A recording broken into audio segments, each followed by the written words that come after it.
السلام علیکم، welcome to brunch with بشرا. اور ایک اور خوشگوار اتوار لیے میں آپ کے ساتھ ہوں اور کوشش کروں گی کہ آپ کا بھی میرے ساتھ اتوار خوشگوار گزرے. برنچ کر لیا آپ لوگوں نے؟ اچھا، ابھی چل رہا ہے، ہمارا بھی شو چل رہا ہے، آپ بھی اپنا برنچ کیجئے. مذہب اتنی پیاری چیز ہے، اتنی تقویت دینے والی، آپ کو اس طرح سے اوڑھ لیتی ہے کہ آپ اس میں چھپ جاتے ہیں اپنی ہر زندگی کے مومنٹ میں.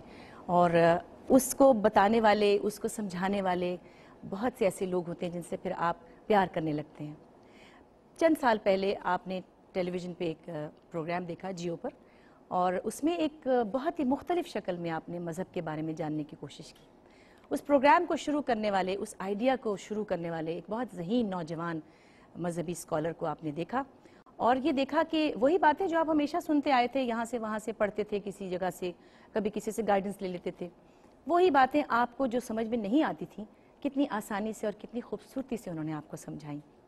آج میں آپ کی ملاقات انہی سے کروا رہی ہوں. ہیں ہم سب کے بہت ہر دل عزیز، اور بہت مٹھاس ہے ان کے لہجے میں، بہت نیا پن ہے ان کی اس میزبانی میں جو وہ اپنے پروگرام میں کیا کرتے ہیں. آج میں آپ کو ملوا رہی ہوں ان سے، ڈاکٹر عامر لیاقت حسین سے. آئیے جی.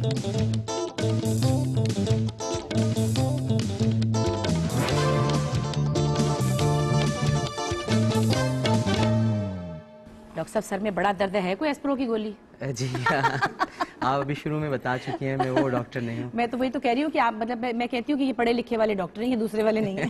جی ڈاکٹر صاحب، انتہائی خوشی کی بات ہے کہ آپ آج ہمارے برنچ شو میں آئے، بہت اچھا لگا. نہیں، it's an honour for me کہ آپ نے مجھے بلایا، اور میرا ایک بہت بڑا خواب تھا کہ آپ جیسی شخصیت کے ساتھ کسی پروگرام میں موجود ہوں، کیونکہ آپ نے اتنی ساری باتیں میرے لیے کہہ دی، لیکن میں تو خود آپ کے مداحوں میں سے ہوں. تھینک یو سو مچ. بس یہ کہ یہ چیزیں آپ کے بارے میں نے سچ کہیں، کچھ بھی ایسا نہیں تھا کہ جو خواہ مخواہ کی زبان وہ تھی ایک، لیکن بہت واقعی آپ نے اس پروگرام کے تھرو اتنے سارے لوگوں سود کیا ہے، اتنا ان کو ایک سکون ملا ہے. بہت سارے مسائل لوگ آپ سے شیئر کرتے ہیں، اور مجھے یقین ہے کہ کئی ایسے مسائل جو اپنے ٹیلی ویژن پہ بھی نہیں حل کیے، ان کے ویسے بھی حل کیے ہوں گے.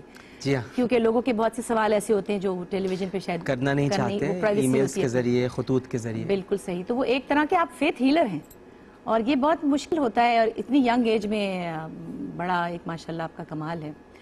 اچھا، یہ بتائیے بچپن آپ کا کیسا تھا؟ کچھ آپ سوبر تھے، سیریس بچے تھے؟ نہیں، بہت شریر اب بھی ہوں، لیکن بچپن میں بہت زیادہ شریر تھا. اچھا. یعنی ایسی شرارتیں کر جاتا تھا جن کے بارے میں اب سوچتا ہوں تو ہنسی بھی آتی ہے، اور خیال بھی ہوتا ہے کہ اگر کسی کو پتہ چلے کہ میں یہ شرارتیں کرتا تھا تو کہیں گے یہ تو آدمی نہیں ہے وہ والا. وہ کیونکہ لوگوں کی گھر کنڈا کھڑکا کے چلے جاتے تھے، ایسا بھی ہوتا تھا؟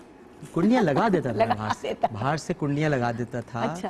کنڈیوں پہ تھوک دیتا تھا تاکہ کوئی کھولے تو اس کے وہ چپک جائے. تو یہ سب حرکتیں. اچھا، ہم نے یہ بھی کیا تھا کہ کسی کے گھر میں، ہم اپارٹمنٹس میں تھے، اور ان کے کنڈے سے دھاگا باندھ دیا اور اپنے گھر سے کھینچتے رہے، اور بیچارے بار بار. ایسا بھی ہوتا تھا، بچے کرتے ہیں خیر ایسی حرکتیں، کوئی خاص اس میں ایسی برائی نہیں ہے. آپ پیدا کراچی میں ہوئے؟ جی، کراچی میں. خالص کراچوی ہیں؟ خالص کراچی میں، اسپتال میں پیدا ہوا، گھر میں نہیں ہوا. یہ بھی ضروری اچھا کہ بتا دیا، جی، کیونکہ اس زمانے میں کبھی گھر میں بھی ہوا کرتے تھے بچے.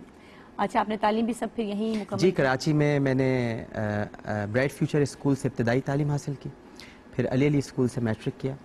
آدم جی سائنس کالج میں، کراچی کا ایک مشہور کالج، وہاں سے میں نے پری میڈیکل، پھر لیاقت میڈیکل کالج میں بھی رہا میں. اور اس کے بعد رجحان میرا چونکہ دین کی طرف تھا تو میڈیکل پروفیشن تو میں اختیار نہیں کر سکا اس رجحان کی وجہ سے، حالانکہ لیاقت میڈیکل کالج میں پڑھا. اچھا. تو مذہب کی طرف رجحان ہونے کی وجہ سے اس میں پی ایچ ڈی کیا. ماشاءاللہ. تو آپ ڈبل ڈی بھی کہہ سکتی ہیں. واہ واہ، کیا بات ہے. 3D کہنا بری بات ہے، ڈبل ڈی. جی، ڈبل ڈی.